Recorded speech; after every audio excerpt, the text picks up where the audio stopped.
Sir ఇప్పుడు చూసుకున్నట్టయితే ఈ AP deputy CM Pavan Kalyan మీద తెలంగాణ జడ్చర్ల ఎమ్మెల్యే అనిరుద్ గారు కీలక వ్యాఖ్యలు చేశారు.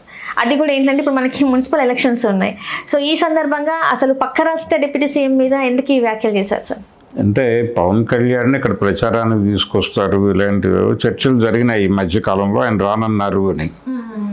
అయితే పవన్ కళ్యాణ్ రాకకి సంబంధించి పవన్ కళ్యాణ్ వస్తే ఎవరిని ఇన్ఫ్లుయెన్స్ చేస్తాడు ఇక్కడ అనేది కూడా ఒక చర్చనీయాంశంగా మారింది తెలంగాణ సమాజంలో. ఎవరిని ఇన్ఫ్లుయెన్స్ చేస్తాడు అంటే ఆంధ్ర పీపుల్, ఇక్కడ ఉన్నటువంటి ఆంధ్ర సెటిలర్స్ని కొంతమేరకు ఆయన ప్రభావితం చేయొచ్చు. కానీ నేటివ్ తెలంగాణ ఓటుని ఆయన ప్రభావితం చేయగలడా అనేది అనుమానమే. ఎందుకంటే దీనికి రెండు కారణాలు. ఒకటి, ప్రధానంగా తెలంగాణ ఉద్యమం జరిగినప్పుడు తెలంగాణ వేర్పాటు అనేది చాలామంది సినిమా వాళ్ళకి ఇష్టం లేదు, అందులో పవన్ కళ్యాణ్ కూడా ఉన్నాడు. అలాగే రాజకీయ నాయకులకు కూడా ఇష్టం లేదు, ఆంధ్ర ప్రాంత నాయకులు ఎవరూ కూడా సుముఖంగా స్పందించలేదు. పైగా సిడబ్ల్యూసిలో తీర్మానం పెట్టినప్పుడు మొదట కొంత అంటే మనకేం కావాలో సోనియా గాంధీ గారికి నివేదించుకుందాం అని అనుకున్న వాళ్ళ మీద దాడులు చేసి మరీ సమైక్యవాదం అనే నినాదంతో వెళ్ళారు వాళ్ళు. కర్నాటి రామ్మోహన్ రావు గారు చాలా స్పష్టంగా సిడబ్ల్యూసి తీర్మానం వచ్చిన రోజు ఆంధ్ర ప్రాంతానికి ఏం కావాలో ఒక రాసుకుందాం, ఒక చిట్టా తయారు చేసి తీసుకెళ్ళి సోనియా గాంధీ గారి ముందు పెట్టి, అమ్మా ఇవన్నీ మాకు కావాలి, వీటికి సంబంధించి ఒక ప్రకటన చేసి మీరు రాష్ట్రాన్ని ఏం చేయదలుచుకుంటే అది చేసుకోండి అని చెప్దాం అన్నాడు ఆయన. ఆయన మీద దాడి చేసే పద్ధతిలో ఆ రోజున ఉన్నటువంటి రాజకీయ నాయకులందరూ వ్యవహరించి సమైక్యాంధ్ర అన్నారు. ఆ సమైక్యాంధ్ర అనే అభిప్రాయంతో ఉన్నటువంటి వాళ్ళు చాలామంది ఉన్నారు, వాళ్ళలో పవన్ కళ్యాణ్ కూడా ఉన్నాడు. కాబట్టి ఆంధ్ర ప్రాంత నాయకుల మీద తెలంగాణ ప్రజలకి ఏమాత్రము నమ్మకాలు లేవు అనేది వాస్తవం. అంగీకరించినా అంగీకరించకపోయినా ఇది వాస్తవం.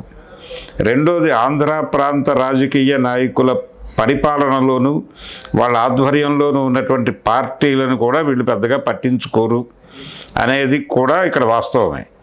అంటే తెలంగాణ సెంటిమెంట్ అనేది ఒక హీరోగా పవన్ కళ్యాణ్ అభిమానించటం వేరు. ఒక హీరోగా ఆయన చాలా గొప్పవాడు, ఆయన నటన, ఆయన సినిమాలకి ఇక్కడ అప్రిసియేషన్ ఉంది. అయితే చూస్తున్న వాళ్ళల్లో మెజారిటీ ఆంధ్ర వాళ్ళు ఉంటారు, తెలంగాణ వాళ్ళు ఉంటారు. సినిమా నటుడిగా మాత్రమే ఆదరణ, అంతే తప్ప ఆయన పార్టీని జనసేనని భుజానేసుకునే మూడ్లో ఇక్కడ జనం లేరు. అంటే వాళ్ళ ఆకాంక్షలకి, వాళ్ళ జీవితాల్లో వాళ్ళు కోరుకుంటున్నటువంటి అంశాలకు సంబంధించి వాళ్ళు ఆంధ్ర నాయకులలో తమ నాయకులను చూసుకోవాలని అనుకోవడం లేదు, చాలా స్పష్టం ఇది.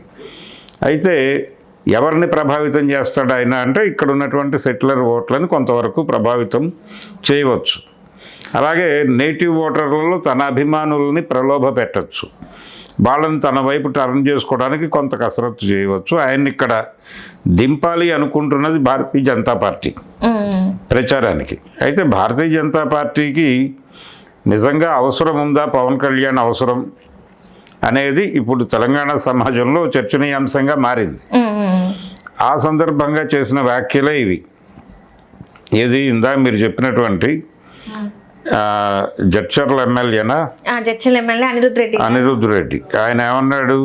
ఆయన కామెంట్ ఏమిటి అంటే, చంద్రబాబు నాయుడు అంటే పవన్ కళ్యాణ్కి చంద్రబాబు నాయుడు గారు ప్రొడ్యూసరు, నారా లోకేష్ కో-ప్రొడ్యూసరు, మోడీ ఏమో కొత్త ప్రొడ్యూసర్. మోడీ కొత్త ప్రొడ్యూసరు అంటే బీజేపీ వాళ్ళు పిలుస్తున్నారు కాబట్టి వీళ్ళు ప్రొడ్యూసర్లు, ఇప్పుడు కొత్త ప్రొడ్యూసర్లు, వీళ్ళ కోసం నాటకం ఆడతాడు ఆయన. ఇది తప్పు అసలు. అదేంటి సార్? అసలు ఆయన ఒరిజినల్ ప్రొడ్యూసరే మోడీ. ఆయన భారతీయ జనతా పార్టీ రాజకీయ నాటకంలో ఒక పాత్రధారి.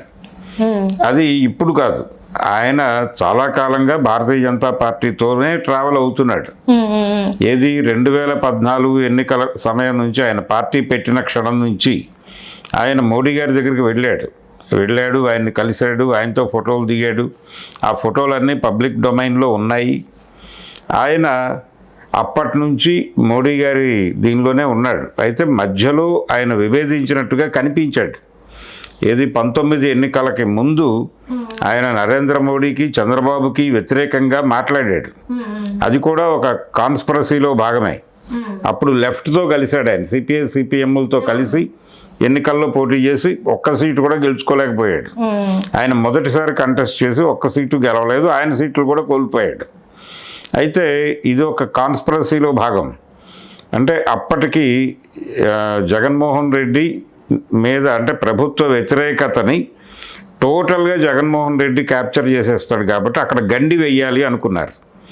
ఆ గండి వేసే పనిలో పవన్ కళ్యాణ్ గారు తను కూడా ప్రతిపక్షంగానే బిహేవ్ చేశాడు, కానీ ఏమీ సాధించలేదు. అది టోటల్గా ఎన్నికల ఫలితాలు టువర్డ్స్ జగన్ వెళ్ళిపోయినాయి, ఆయన ముఖ్యమంత్రి అయిపోయాడు. ఇది పరిస్థితి. కాబట్టి ఆ రోజు నుంచి ఆయన బీజేపీతోనే ఉన్నాడు. ఆయన మెయిన్ ప్రొడ్యూసర్ బీజేపీనే. పవన్ కళ్యాణ్ చంద్రబాబుతో కలిసినప్పుడు అంటే ఆయన జైల్లో ఉండగా వెళ్ళి ములాఖాత్ పెట్టాడు ఆయన, రాజమండ్రి జైలుకి వెళ్ళి. ఆ ములాఖాత్ పెట్టమని చెప్పింది బీజేపీ.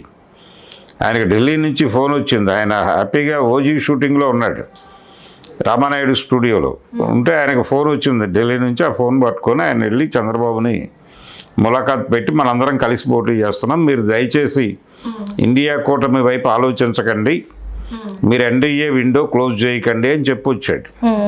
అంతకు ముందు బీజేపీకి ప్రేమలేఖలు రాశాడు చంద్రబాబు అరెస్టుకు ముందు. ఆ ప్రేమలేఖలన్నిటికీ పోస్ట్ మ్యాన్ కూడా పవన్ కళ్యాణ్. ఆయన పవన్ కళ్యాణ్ని విడివిడిగా కలిసేవాడు, బయట కలిసిన ప్రతిసారి ఒక లవ్ లెటర్ ఇచ్చేవాడు. ఆ లవ్ లెటర్ తీసుకెళ్ళి ఆయన అక్కడ ఇచ్చొచ్చేవాడు, ఢిల్లీ పెద్దలకు పంపించేవాడు. ఇది ప్రోగ్రామ్. అందుకని ఆయన బీజేపీ చేతిలో ఒక పాయసంలో గరిట్లాంటి వాడు. ఆయనకి వేడి తెలియదు, దాని రుచి తెలియదు, జస్ట్ వాళ్ళు సర్వ్ చేసుకోవటానికి ఉంటాడు అంతే. అందుకని ఆయన మెయిన్ ప్రొడ్యూసరు బీజేపీయే, చంద్రబాబు లోకేష్ కాదు. ఆయన మొదటి నుంచి భారతీయ జనతా పార్టీ మనిషే. ఆయన సంఘ్ పరివార్ చేతిలో కర్ర, వాళ్ళ అంబుల పొదిలో ఒక అంబు, వాళ్ళ ఆయుధం భారతీయ జనతా పార్టీ చేతిలో ఆయన పరికరం, వాళ్ళ పట్టగారు, వాళ్ళ గరిట ఏదైనా కావచ్చు.